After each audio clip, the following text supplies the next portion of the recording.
Positibo ang Philippine Coast Guard na hindi naaabot sa Metro Manila ang oil spill mula sa lumubog na oil tanker sa Limay, Bataan. Bukod dyan, hindi na rin nakikita ng Coast Guard na lalala pa ang sitwasyon. Si Ryan Lasigas sa sentro ng balita live. Tama ka dyan, Aljo, dahil nga ayon sa Philippine Coast Guard ay nasa 1 litro na lamang kada oras yung tagas na nakukuha ngayon mula doon sa motor tanker Terra Nova na lumubog dyan sa may bahagi ng Limay, Bataan. Malayo yan, Aljo, doon sa nasa 2 galon kada minuto na naitatala nitong mga nakarang araw. Anumang oras naman ngayong araw, Aljo, ay posibleng masimulan na yung paghigop o yung siphoning mula doon sa laman nitong langis, habang yung BFAR tiniyak na patuloy na nakatutok sa epekto ng paglubog ng barkong yan. Aabot hanggang Metro Manila ang oil spill mula sa lumubog na MT Terra Nova sa bahagi ng Limay, Bataan.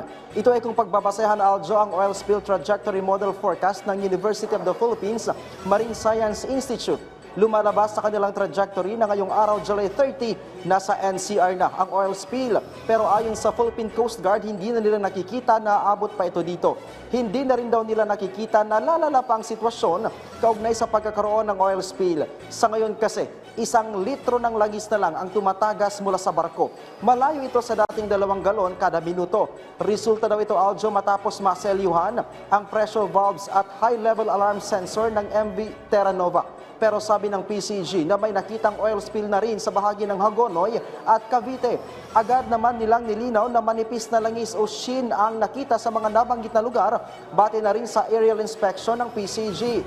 Yan daw ay bahagi ng inanod na langis mula sa Limay, Bataan kung saan lumubog ang MV or MT Terra Nova.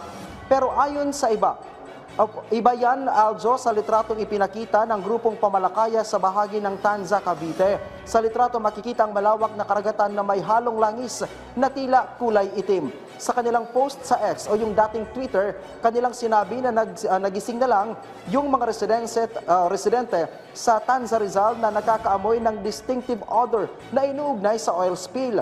May karga ang barko na halos 1.2 milyon na litro ng industrial fuel. 300,000 liters ang kailangan para mapalutang muli ang barko mula sa pinaglubugan na nasa 34 meters. Well, Terra Nova, ang laman po niyan is IFO.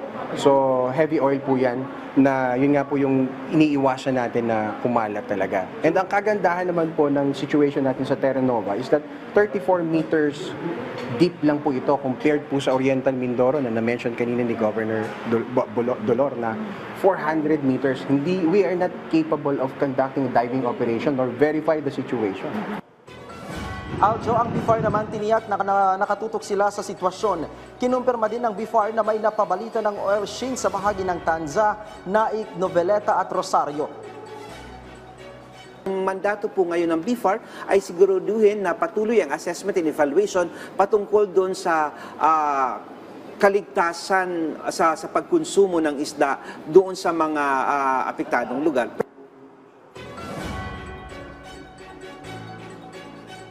Aljo, sa oras na lumala ang sitwasyon, maaaring umabot daw sa 46,000 damaging isda ang maapektuhan mula sa Region 4A, Region 3 at NCR. Aabot naman sa 351 million pesos ang maaaring mawala sa kanilang kita.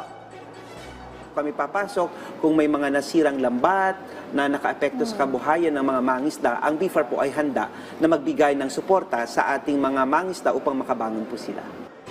Sa ngayon, Aljo, ay gumagamit na ang Philippine Coast Guard ng improvised oil spill boom na mula sa balat ng niyog. Aljo, sa mga oras na ito ay patuloy ang isinasagawang aerial inspection ng Philippine Coast Guard doon sa mga lugar na napabalitang meron ng oil sheen, kabilang dyan yung bahagi ng Bulacan at dyan sa bahagi ng Cavite.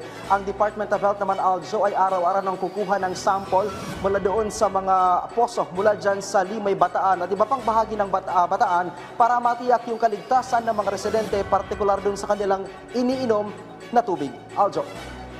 Salamat, Ryan Lasigas.